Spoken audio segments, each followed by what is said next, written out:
Welcome to view point.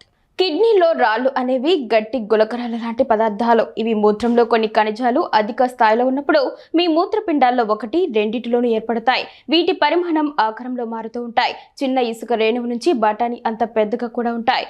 కొన్నిసార్లు golf balls లా పెద్దగా మారతాయి. ఇవి వాటంతట అవే వెళ్తాయి. ఇవి చిన్నగా ఉంటే నొప్పి ఉండదు, పెద్దగా ఉంటే మాత్రం మూత్రపిండాల్లో ఇరుక్కుపోయి మూత్ర ప్రవాహాన్ని అడ్డుకుంటోంది. అయితే సమస్య ఉన్నప్పుడు కొన్ని ఫుడ్స్ ని పూర్తిగా అవాయిడ్ చేయడం మంచిదే, లేదంటే సమస్య పెరుగుతోంది. ఆ ఫుడ్స్ లిస్ట్ చెప్తున్నారు నిపుణులు. ఆకుకూరలు ఆరోగ్యానికి మంచివే, కానీ కిడ్నీలో రాళ్ల సమస్యతో బాధపడేవారు ఆకుకూరల్ని తగ్గించాలి. ముఖ్యంగా పాలకూర, తోటకూర, గోంగూర, మునగకాయలు అవాయిడ్ చేయాలి. వీటిలోని ఆక్సలేట్స్ కిడ్నీలో రాళ్ల సమస్యను పెంచుతాయి, కాబట్టి వీటిని తినకపోవడమే మంచిదే. ఉప్పు ఎక్కువగా ఉండే ఫుడ్స్ అయినా పచ్చళ్ళని అవాయిడ్ చేయాలి. నిల్వ చేయడానికి ఉప్పు ఎక్కువగా వాడతాం. ఈ ఉప్పు వల్ల సమస్య పెరుగుతోంది, కాబట్టి పచ్చళ్ళని అవాయిడ్ చేయాలి. ఇవే కాకుండా ప్రాసెస్డ్ ఫుడ్స్ ని కూడా అవాయిడ్ చేయడం మంచిదే.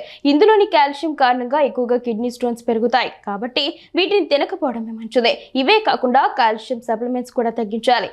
రెడ్ మీట్ ని కూడా చాలా వరకు అవాయిడ్ చేయాలి. చికెన్, మటన్, ఫిష్ ని అవాయిడ్ చేయాలి. దీంతో యూరిక్ యాసిడ్ కంట్రోల్ అవుతోంది, కాబట్టి వీటిని అవాయిడ్ చేయాలి. దీంతో చాలా వరకు కిడ్నీ స్టోన్ ప్రాబ్లమ్స్ తో పాటు మరిన్ని సమస్యల్ని అవాయిడ్ చేసిన వారవుతాం, కాబట్టి వీటిని అసలు తీసుకోవద్దు. అదే విధంగా ఆల్కహాల్ ని ఎక్కువగా తీసుకోవద్దు. దీని వల్ల కూడా సమస్య పెరుగుతోంది, కాబట్టి ఆల్కహాల్ ని ఎంత తక్కువగా తీసుకుంటే అంత మంచిదే. కొన్ని రోజుల వరకు పూర్తిగా మానేస్తేనే మంచిదే. దీనివల్ల డిహైడ్రేట్ అవుతారు. సమస్య ఉన్నప్పుడు పూర్తిగా ఆల్కహాల్ ని అవాయిడ్ చేయండి, అంతేకాని చిన్న పెగ్ అంటూ తీసుకోవద్దు.